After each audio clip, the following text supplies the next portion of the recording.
Half in the bag. Why the fuck are you watching this?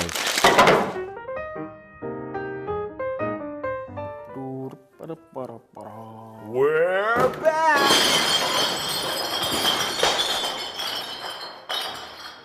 Somebody there? Another day, another dollar. Time to get back to work. Where have you been for 4 weeks? My VCR ain't gonna fix itself. Well, I still can't watch my copy of Russian Terminator. Damn it. You're what? Wait, what? You're supposed to be here to fix my VCR. I'm paying you $75 an hour, God niblets. To do what? To fix my VCR. You've been doing it for 6 months. Oh shit! Yeah. We've been working on that. Jay's actually outside getting some extra parts that we ordered from the. He's getting some extra parts in the car. Couldn't do much work without those parts. Ah, good. You brought the parts. Those are the parts? You're going to fix my VCR with beer steins? Beer steins. What? He still thinks we're fixing the VCR. Oh. You're gonna have to talk up. I can't hear you when you whisper. How about a toast? Sure. To Adam Sandler's career. May he continue to make more films. Cheers.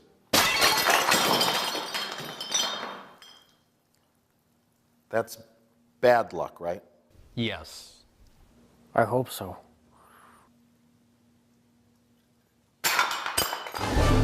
In every family, there's one person who drives you a little crazy. I gotta pick Jill up at 4 in the morning. She comes once a year and she's leaving on Sunday.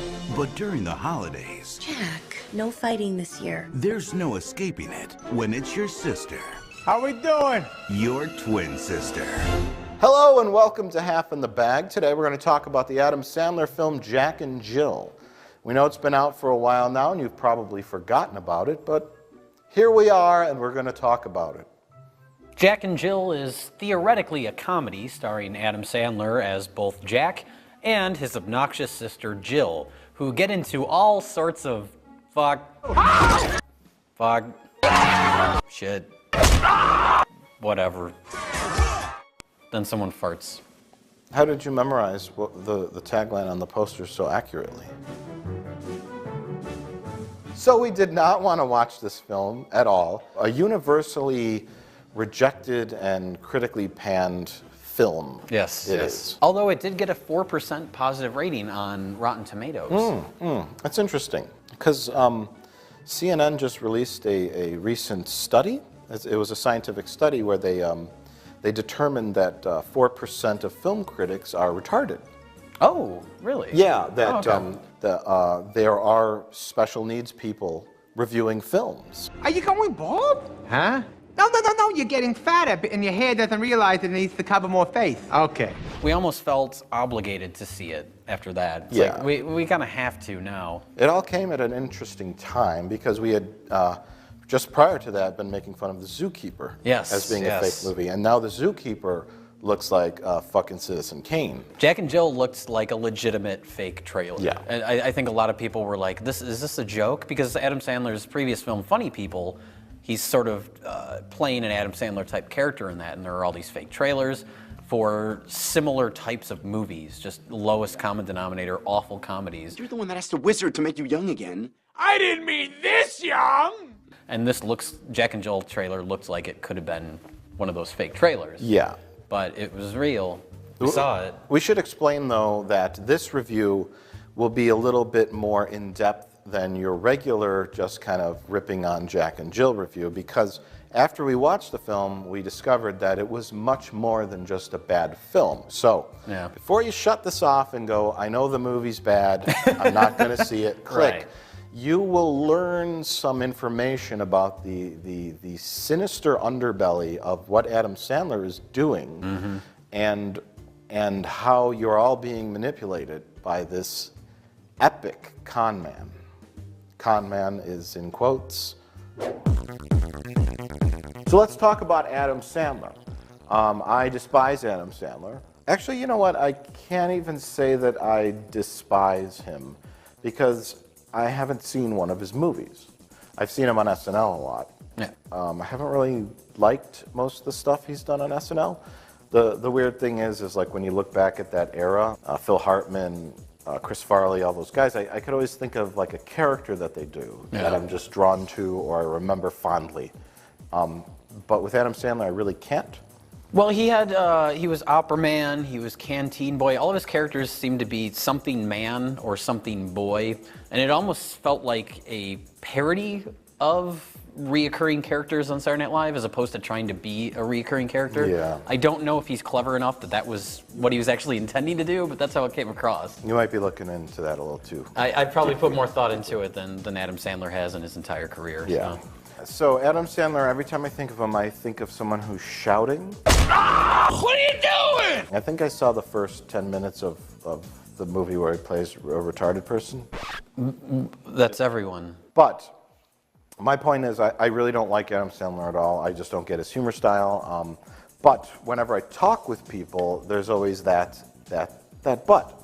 It's like they say, I don't like Adam Sandler. I say, well, his new movies are bad, but The Waterboy and Billy Madison are good. Everyone goes back to his first 3 or 4 movies. Yeah, and I will admit, everyone says that. Every person on the planet goes, Billy Madison is good. Yeah. And I did try to watch a little bit of Billy Madison. I had to turn it off. I liked Billy Madison a lot. I saw it when it first came out on video, so early high school probably. If I watched it for the first time today, I probably wouldn't care much for it. I don't think I would hate it like some of his later movies, but there's something sort of creative and weird going on in that movie. It was before he got horribly lazy, which is what all of his movies are now. So in true snarky, nitpicking asshole fashion, we devised 2 separate lists before seeing this movie. Yeah, we wanted to find a way to keep ourselves invested in the movie in some way, or we didn't just have to sit there and watch it. Well, Jay has seen a lot of Adam Sandler comedies and kind of knows what they're all about. I have not seen one. The only Adam Sandler film I've seen is Punch Drunk Love, which of course is not an Adam Sandler film. That's not an Adam Sandler movie. That's made by a real filmmaker. Yeah. So. Yeah, and my list as the Adam Sandler expert between the two of us is comprised more of... What a shameful title. I know. So my list is comprised more of things that are reoccurring in his movies, not just from movie to movie, but reoccurring elements in the movies themselves, based on my experience in seeing previous films that he's done. So this kept me busy for most of the movie. I would say 80% of the movie I was tallying my results, how many times certain things happened. Oh my God. And writing down what those elements were. So I have a list here of about 12 things, and I'm going to read them to you now, what I expected to see from this movie. General whorish product placement for fast food or restaurant chain, fart jokes, dick crotch-related humor, does not include genital injury. That's very specific. Genital injury, someone falling down, cameos by Sandler's failed SNL friends, cameos by sports figures, cameos by non-SNL celebrities / non-sports figures, animal cruelty, jokes at the expense of physical abnormality or ethnicity. Those could maybe be separated into 2 categories, but it's basically just jokes at the expense of people that are different. So I just put them together. Racists and crippled jokes. Yes, exactly. And then finally, scenes of forced sentimentality to trick the audience into thinking the movie has a heart. So this kept me busy, keeping track of these things throughout the movie. I noticed you didn't have a category for like sex jokes or dick jokes or perverted humor. No. Adam Sandler films usually more cleaner than that? A little bit. They're more just about people falling down and getting kicked in the dick, not anything sexual usually. So, but speaking of that, I was horribly wrong on only one thing on my list here. Look at the results for genital injury. It's a big fat goose egg. Wow. I was shocked. But he more than made up for it in every other category. Sure. This was actually more of each element than I could have possibly imagined. So like Jay, I also made a list, but since I haven't seen an Adam Sandler film before, my list primarily consisted of scenes that I expected would happen in a comedy film like this, based on the trailer and based on what I knew about the premise, and kind of general comedy movie cliches. Yeah. I had 17. I got 6 out of 17 right for a grade of F+. Why the plus? Oh, it's because I graded my own paper. It should be pointed out that the things on your list here, as far as like plot points and situations, aren't horribly complex or complicated. They're pretty standard. They're very, very standard. Like if you're aiming for mediocre, this is the stuff you put in it. Yeah. And it didn't even rise to that. No. In fact, I was shocked at how little of things happened in this movie. Yes. And how they disregarded lots of the main characters, and no one had any kind of thing to do. Yeah. In the film, it was kind of shocking, but anyway, that's that. We'll get into these in detail during the course of our review. I'm just going to file them in the garbage. I put a little list together of things I want to do before I leave. Studio tour, beach, horseback riding. Let's go! Oh my God! Maybe I should stay out through Hanukkah. So the first thing I expected was home movie footage or some sort of flashback to them as kids. Yeah. And we were wondering whether or not they would use an actual little girl or a little boy in drag. And we both agreed that they wouldn't use a little boy in drag because it would be too weird. And creepy. But they used a little boy in drag. Yes. But actually before that, the film actually opens with this kind of documentary style footage of actual real life twins.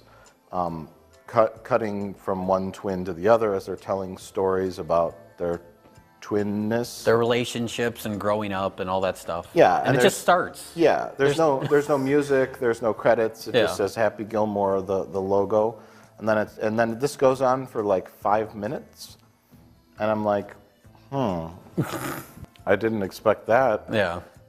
So I didn't know if they're trying to pad the running time or what, but later on towards the end, we find out what the real purpose of it was. Yes. Which we'll get into later. Watching the trailer, they show Adam Sandler at work. What's this about a twin? Oh, Jackie has a twin sister. Identical or fraternal? Nocturnal, like a bat.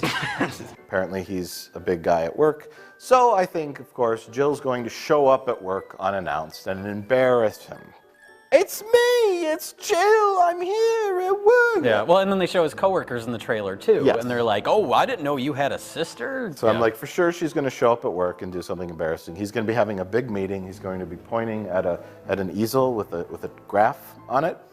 And then she's going to be going through the glass and come into the meeting room. This is my sister. And there's that's something that would happen in a typical comedy, but never shows up at work. No. Why? It would have been too hard to film it. Would have required choreographing the two Adam Sandlers and the split screen or green screen or however they do it, so they just didn't do that.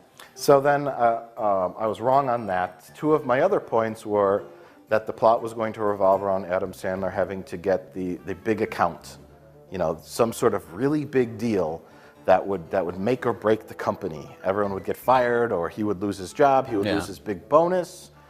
He couldn't build the family swimming pool that he had promised, a la Mr. Griswold. Yes. And something like that, and that Jill would sort of ruin an early on big meeting with the big client somehow. A lunch date, let's do lunch. He talks and she shows up. Oh, hi! Oh, hi, it's me! You ruined the meeting with the big client. How am I ever going to make this up? I'm this close to losing the account. and none of that happened. None of that happened. What did they do instead of that? Nothing. Oh, yes. And that's one of the most interesting points in the film. You see that Al Pacino's in the movie. Compliments of Mr. Pacino. What's this? They don't allude to the fact that Al Pacino's involved with Adam Sandler's work. They just kind of say Al Pacino wants to date the sister. You know all he wants to do is play Twister with your sister. Yeah, it comes across in the trailer like just a random random joke. Yeah. So I really wasn't expecting Al Pacino to be the central plot of the whole movie, which he ends up being. Yes, The Al Pacino account is the big account, so I was kind of right there. Yeah, so I mentioned Adam Sandler. I didn't know what he was in the trailer. I thought he was just, obviously he's successful, but conveniently, he's an ad executive. Yes, yes. That's where my list shocked me with the general horror's product placement. 13 counts of product placement and 2 counts of product placement for fast food or restaurant chain.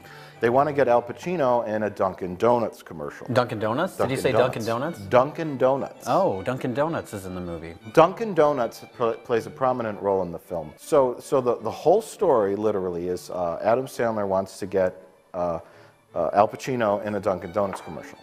That is the whole movie. That's fine, but the problem with that whole thing is that there are no stakes involved in that. There's no, like, we need to get this account. We need to shoot this Dunkin' Donut commercial or else our advertising firm collapses. Yeah, the company will go under or Adam Sandler will get fired. Yes. There's nothing. It's just like, we need to get Al Pacino. Yes, and that's it. Or it's like making a threat to someone. I'm gonna do this.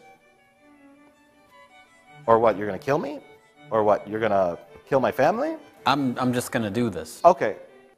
You know all he wants to do is play Twister with your sister. It's a threat without a consequence. Yeah, and in a film, you can't have a plot without stakes. You can't have nothing that's at stake. Right. You have no consequence to something that happens.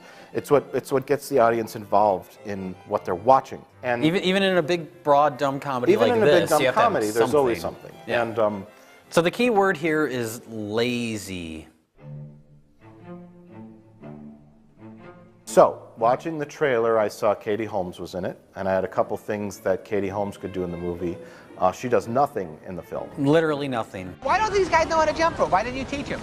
We were the double Dutch kings in our neighborhood. These guys can't do a single wing ding. If you'll see in the trailer, there's a little girl and a little Indian boy are their kids. So I concocted this whole plot line about Katie Holmes possibly not able to have kids or that they were working at it unsuccessfully, and that's why they had adopted these 2 kids. And then so at the end of the film, I thought everything would come full circle.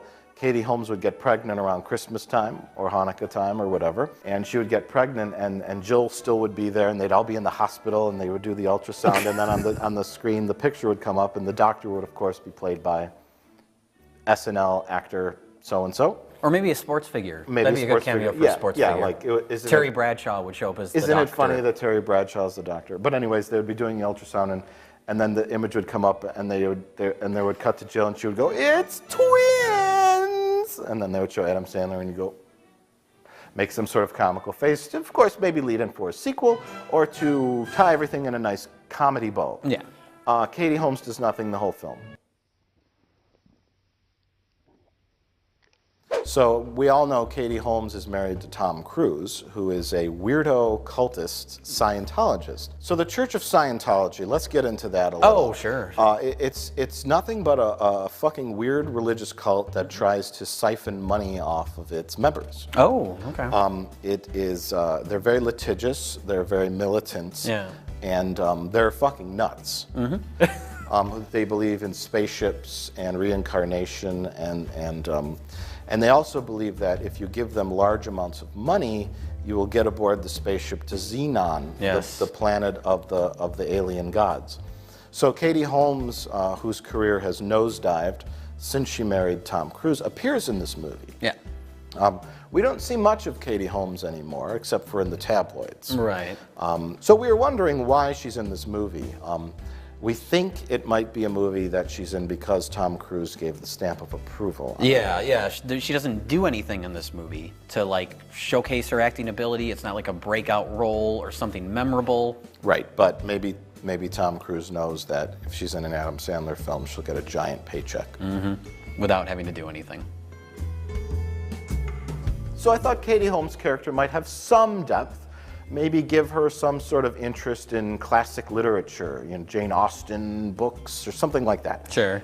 So I thought maybe they would have like this book club thing with all the ladies in the neighborhood, all the rich old white women, and then Jill, why don't you come sit in on our book club? And then Jill would come in, and they would all be talking like, yes, I believe that this novel really says this and says this in metaphors, and then Jill would go, well, I just got done reading Twilight. That didn't happen. Instead, nothing happened. One of my mentions in the comedy department was that Jill would have a bathroom incident. Involving diarrhea or farts. Diarrhea or farts. And so I have 12 fart jokes. And conveniently, they tie in with one of my other categories, which is jokes at the expense of physical abnormality or ethnicity. Because the setup is Jill eats Mexican food for the first time, and it makes her poop. But it is set up that she goes to some sort of outdoor party with the family's Mexican gardener. Wait, the gardener was a Mexican? Yeah, yeah. What is this, a science fiction film? Seriously, honey? Can't you try a little harder? She's your sister. So what we should mention is that Jack and Jill is the most racist film since The Birth of a Nation. Adam Sandler manages to create the most passively racist scene in film history. Yes, but there's a but at the end of it. There's a big but, because his gardener is, of course, a Mexican. And the gardener makes tons and tons of horrifyingly racist jokes. Lazy racist jokes, Lazy too. racist yeah, jokes. Like, they just got over the border and things like that. Yeah, I just snuck across the border. And then everyone's like, you didn't just say that, did you? He goes, I'm just kidding. And then she goes to the picnic with him, and he's like, this is my son Juan. This is my other son Juan. This is my daughter Juanita. And like, he names everyone Juan, and she goes, wow, everyone's named Juan. And he goes, I'm just kidding. Then they play soccer. There's an elderly grandmother character in this sequence who also falls into my physical abnormality category because she's missing all of her teeth and she has big weird eyes. She's old, yeah. And that also falls into my someone falling down category. She gets knocked over twice in the sequence, and I guess it's supposed to be hilarious because it's an old lady. But they revive her, going back to the ethnicity jokes. They revive her with hot peppers, and that's the joke. Later she eats them as well. They revive her again after she gets hit in the face by the stick during the piñata sequence. Yes, yeah. So yeah, they play piñata, they eat Mexican food, they play soccer. I'm surprised they weren't picking vegetables too. Or washing bed sheets. I mean, seriously, and then he starts making all these jokes. He makes one joke after the other for no reason. It's not like that scene where there's this person that doesn't understand Mexican culture coming in, and that's why he's making the jokes at the person, like kind of to fuck around with them, to play with his mind. But she comes in just with an open heart and an open mind, like, I'm gonna come to your party. Yeah. And so there's no reason for him to do that. So it's just Adam Sandler having cheap laughs at the expense of Mexican people, and at the same time getting away with it because it's a Mexican person telling the joke. Yeah. And they're very juvenile jokes. They're like playground humor. I mean, I'm a racist, and I find it offensive. So I was not expecting Jill to go to a racist Mexican party, which kind of falls into several of the other comedy things I was expecting to see in this film and didn't. I really expected to see Jill in a bathing suit. Yes. Perhaps even a thong or a string bikini with a fat suit, you know, for visual yucks. Yeah, but that would require Adam Sandler to put on some sort of prosthetic appliance or makeup stuff, and that's just too much work. Well, yeah, you're right. Just throwing a wig on his head and smearing lipstick on quickly is That's all you need. Well, even that's too much work. Yeah, and then, you know, there's a couple of things I did get right. Big bra, big panties joke I had on my list. It happened. That's the joke, is that she has big panties, and she holds them up and puts them on. Even though she's not that horribly obese. No. She's obese enough to break all four of a horse's legs, of a pony's legs. Let's go! Oh! They probably had to shoot that pony.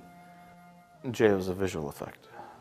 But if in the reality of the movie, if that happened, they should have shown that sequence right after that, where all the little kids are crying, and the handler comes out and just shoots the pony in the face. That would have been great. Oh my God! There's another scene in the film, too, which we should discuss a little before we continue on with the plot, is the whole man and drag humor.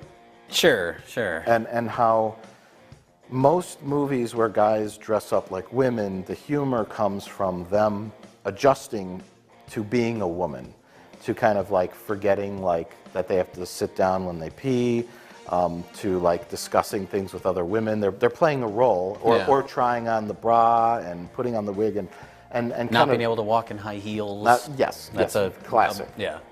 Or there's a scene in Jack and Jill when they're on the cruise ship and they're in the exercise room. There's these two big bodybuilder guys and they're huge and they're lifting weights, and then Jill comes over, oh, I'm gonna lift weights now. And then she starts lifting weights, like the same weights they're lifting with these, and she's talking with Katie Holmes about something, and she goes, can you throw a couple more weights on there? And they do, and they're like, and then she's lifting them. Problem with that scene, the problem with that joke is that the joke is never established that Jill is superhumanly strong for some reason, and the logic of the movie is not that Jill is a guy in drag. It's funny when there's a guy in drag and everyone thinks it's a woman and he punches the other guy out. And everyone goes, oh, that girl is strong. Yeah. But the audience knows that it's really a man. And that's why it's funny. So it's like they wanted that scene, but the logic didn't allow for that scene. Because Jill is supposed to be a woman. So they just did it anyways. Yeah, yeah. And it's like, you don't know what you're doing. There actually is one joke in this movie that works. Well, one that's actually a crafted joke. There is literally one crafted joke in this movie that has a setup and a payoff. Yeah. Should we tell them what it is? Sure. Are you concerned about spoilers? I guess no one has seen this movie. Well, right? I would think anyone that is interested in seeing this movie, I hope we spoil it for you. Let's explain the difference then. Okay. Because this will make it real clear. Okay. There's a scene in the film, Jack decides to dress up like Jill for multitude of reasons.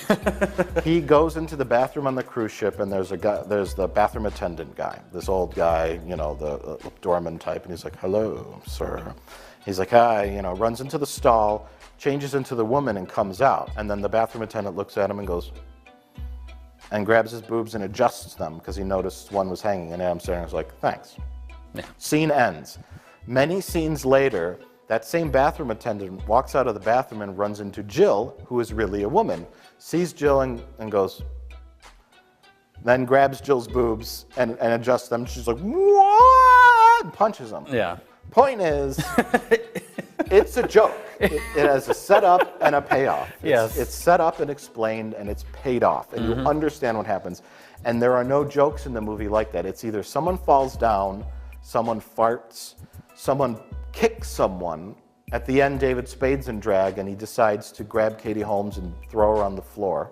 And that's, yeah, it's like it's just violence. It's not. Yeah, stupid, pointless violence, farting, falling down, things like that. Well, speaking of the film and laziness, yeah, the doubling effect of Jack and Jill was the worst I've seen since the 80s? Yeah, well, it seems like that should be one of the draws of this movie. Like, come see Adam Sandler play these two characters. It's kind of like the Eddie Murphy and the Nutty Professor movies, where it's like, that's all people talked about in those movies, was the way he played off himself and interacting with himself. And that was a selling point of the movie.